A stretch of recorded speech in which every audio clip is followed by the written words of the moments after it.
Halo Pak D, iki aku termasuk wong golek kesel iki. Iki terutusan turut kali iki. Ini pemandangannya ya luar biasa iki. Kanca-kanca sing pengen dolan mrene monggo iki, pemandangannya luar biasa. Sing ditonton iki ya mung wujude kali karo pleret iki jarene. Mulane iki aku tak nikmati perjalananku iki. Kaya ngene iki pemandangane. Jos ijo royo-royo. Iki tak sepilke iki dalane iki.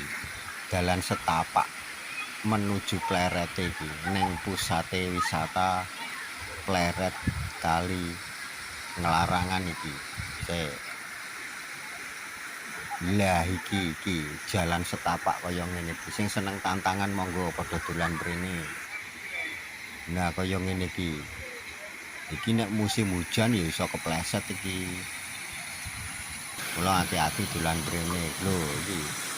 Karo ngrungokne merdune gemericik banyu sing mili iki.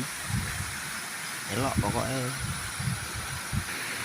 Nah kae pating jedodot kae. Kelak pengunjung kuwi. Khusus para muda-mudi iki. Walalah iki yo. Yo ora bosen-bosen dolan rene. Mongko perjalanane kaya ngene iki. Yo sing seneng tantangan iki monggo. Cik seri aku ya butuh leren ya keselok iki. Kok dilanjut meneh ya bolo ya menuju Plerete iki. Aku rung tekan Plerete iki.